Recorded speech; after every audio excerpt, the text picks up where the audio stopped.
All right, everybody, welcome back into Cherry Picking. Today's video must drop after week 1 of the NHL season. The video is presented by FanDuel Canada, North America's #1 sportsbook, best place to be locking in your NHL wagers for this upcoming season. So many different markets as well, including Connor Bedard specials that are still available. You could still bet on his over-under for points, goals, and when or if he'll score a hat trick in his first rookie season. But 5 players to drop after week 1. Let's go. All right, so the first player we're dropping this week is David Perron on the Detroit Red Wings. 64% rostered, but I think he's my favorite candidate to drop right now. I think you'll start seeing his roster percentage go down quite quickly here. For one, he has no points in 3 games, and the Red Wings have scored 13 goals. That's not good. That's not very encouraging.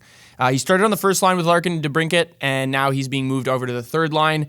I think you could kind of saw this coming because all offseason, a lot of beat writers and people were talking about Larkin, Raymond, and DeBrincat playing on that first line because they all really complement each other well, and started off with Perron up there, but quickly switched over back to Lucas Raymond, and Lucas Raymond's playing way better than him right now too, so it totally makes sense. And just looking at his metrics too, just not really encouraging. 7th on the team in shots with 6. He holds the 9th highest expected goals for, right next to JT Compher, and then he also has the 12th highest individual Corsi per 60, so he's really not controlling the puck a ton. He's controlling the puck the same amount as 4th liners Joe Veleno and Christian Fischer. That's just not very good.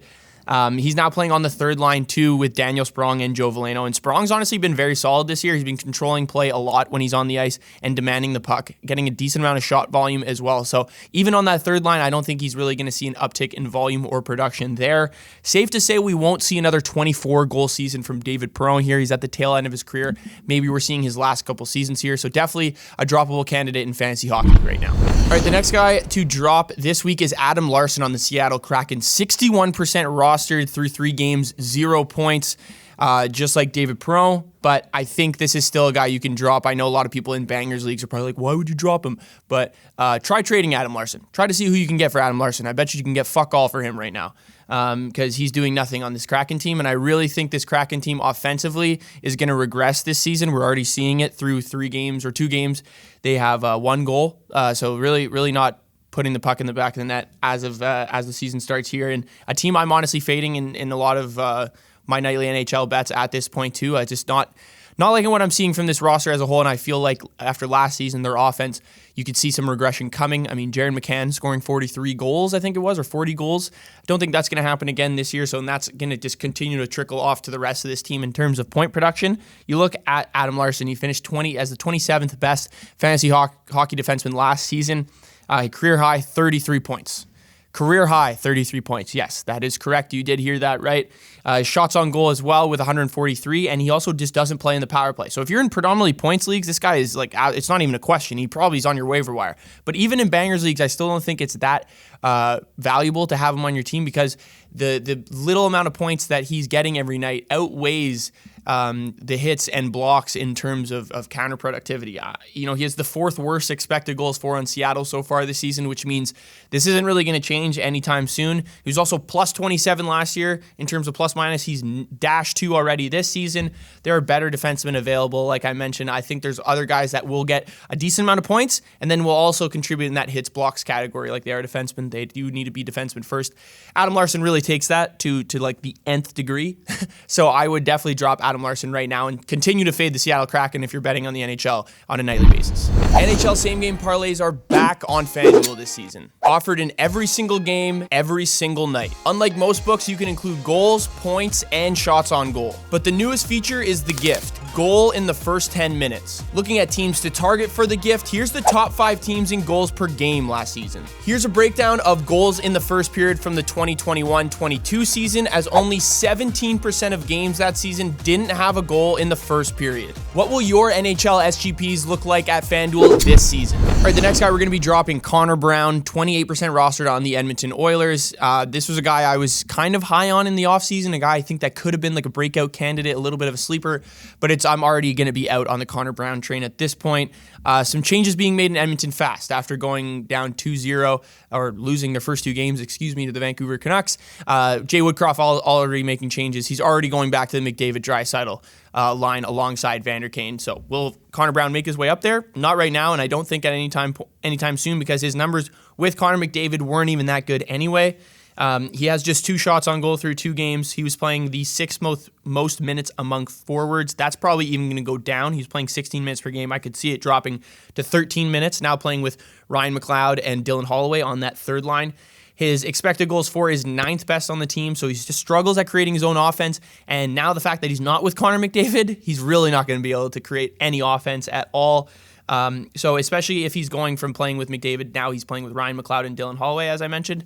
This is also good in terms of betting-wise. You know, McDavid and Draisaitl right now don't have, obviously, a ton of points, a ton of goals, but their betting markets are still relatively valuable and easy to bet. You know, some at plus money for their goals and points lines. Definitely something I'd jump on now before these two start scoring a ton of goals again as they continue to play together. But Connor Brown not even proving to be valuable in bangers leagues either. I'm ready to give up on the Connor Brown experiment, and you should too. Drop him. Even if you're in deep leagues, there are definitely better candidates there. 10% rostered and lower. Just check out my must-add video, and you'll find some candidates. All right, so the next guy we're dropping this week is Dmitri Orlov, a guy that the Carolina Hurricanes picked up. He's 24% rostered in Yahoo Hockey Fantasy Leagues. A guy that it's more of a wait and see policy at this point for me, but there's no point in keeping him on your roster right now when he's playing this poorly. I was reading an article that apparently it takes a little bit long to get used to this Rob Brind'Amour style of Carolina Hurricanes hockey. And you know, he's playing in Boston, Washington, so it's been bounced around a little bit last year, And to start the year already, he's -7 in that game against the Los Angeles Kings. He was on for 4 goals against. So really struggling defensive end, and Rob Brind'Amour doesn't take that lightly. He won't be able to, play in any sort of offensive situations if he's such a liability in his own zone and just defensively in general. So I think we'll see his minutes dwindle down even more, and he's playing the least amount of minutes out of any Carolina Hurricane defenseman right now. Brady Shea is a much better option, a guy you could probably still pick up in your leagues. Dmitri Orlov being 25% rostered, obviously only going to be a guy you're picking up in bigger leagues or deeper leagues, but a guy I'm going to be avoiding right now. Like, obviously his metrics aren't that bad. He has 1 assist through 3 games, and his expected goals for is like middle of the pack on the team. I think it's about 8th or 9th, so not too bad considering he's going up against forwards in that same category as well. But since he's such a liability defensively, Rob Brind'Amour won't give him a long leash right now, so I would drop him right now. If he starts to pick it up a little bit and start seeing a little bit more power play time, maybe try picking him up, but definitely not worth a roster spot in any of your leagues right now. All right, so the last guy we're dropping this week is Blake Wheeler on the New York Rangers. 25% rostered, kind of in the similar range to Dmitri Orlov right now. He's only playing 16th in minutes per game, playing just 12 minutes per game. That's bottom 5 on the team, and he's playing on that third line with Vincent Trocheck. He's just really not demanding a ton of offense right now. He's on neither power play either. I think at the beginning of the season and before, Peter Laviolette kind of had him penciled in on that second power play, but definitely not a guy that's really going to be generating a ton of offense at this point right now. Those top 6 are pretty solidified. You're seeing Philip Hedl play in that top 6 role now as a center, a guy I think Peter Laviolette and this Rangers team has much more trust in. I think Wheeler definitely was brought in more as a veteran presence to help maybe a little bit further down the road, and when this Rangers team does make the playoffs.